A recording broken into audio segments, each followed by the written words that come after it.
Why does darkness still feel dangerous, even inside modern houses with locked doors?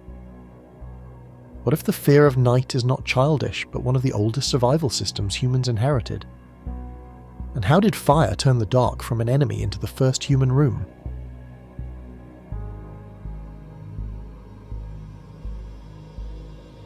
Darkness is not empty.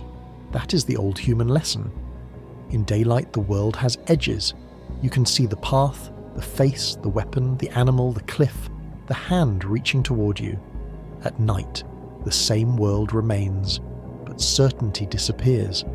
For ancient humans, that was not imagination. That was survival. The fear of the dark is often treated like a childish weakness, but a child who refuses to walk into a dark room is reacting to something deeper than the room. The body is asking an ancient question: what can see me before I can see it? For most of human evolution, night was not a background. It was a change in the rules. Human eyes are powerful in daylight, but we are not true night hunters. Many predators hear better, smell better, move quieter, and see better in low light. Darkness shifted the advantage away from us. This does not mean every ancient night was panic. Humans learned the dark. They watched moonlight, listened to insects, recognized wind, tracked stars, and knew the sounds around camp. But fear remained useful, because fear keeps attention awake when the eyes cannot do the work. Modern predator studies help explain why this fear would make sense.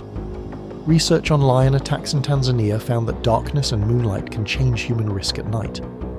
Lions were especially dangerous when the moon was faint or below the horizon. For people moving after sunset, less light could mean less warning. That evidence is not a direct window into the Stone Age.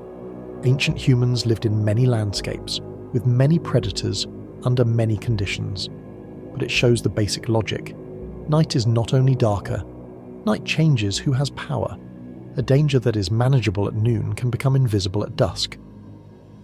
So humans built a technology against darkness before they built cities, temples, or writing. Fire did not only cook food, it made a circle. Inside the circle there was light, heat, smoke, voices, faces, and a border that animals had to cross before reaching the group. Archaeological evidence for early fire is difficult, because ash disappears and burned traces can be created by natural processes. But some sites are extraordinary. At WONDERWERK cave in South Africa, researchers identified burned bone and plant ash deep inside Acheulean layers, evidence for fire around 1 million years ago.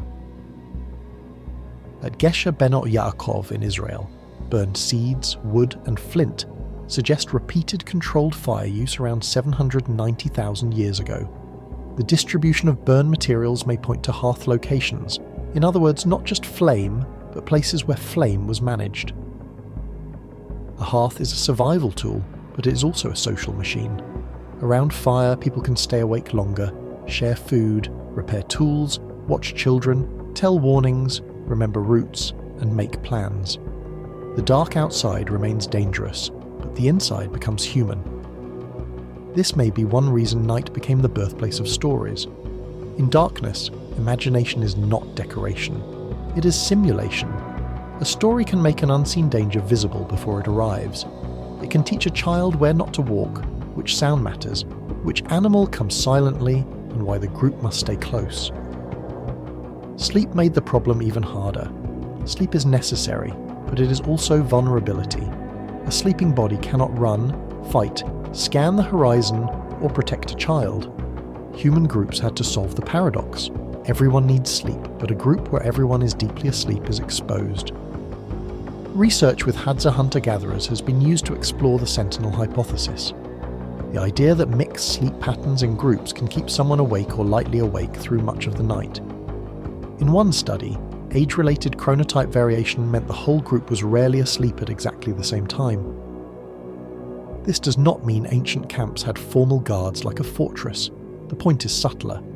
Human sleep may have been social. Children, adults, elders, fire, dogs in later periods, sounds, and partial waking all formed a living security system around the dark. Fear also creates boundaries. Do not leave the fire. Do not walk alone. Do not ignore a strange sound. Do not sleep too far from the group.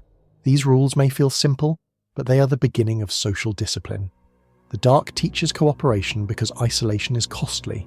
Then, slowly, humans pushed the border outward.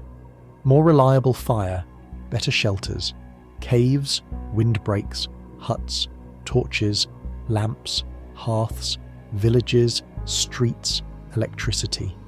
Every step in the history of light is also a step in the history of controlling fear. But fear did not disappear. It changed location. Today, the dark room is usually safe, yet the body can still react before the mind explains. A noise in the hallway, a shape in the corner, a sudden silence outside the window. The nervous system remembers a world where uncertainty was expensive.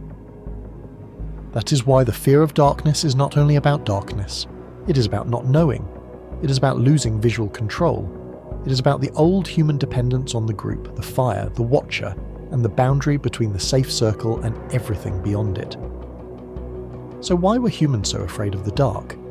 Because for a very long time, darkness was not a mood. It was a predator's advantage, a sleep problem, a social test, and a technology challenge. Fire did not erase the night. It gave humans a way to gather inside it,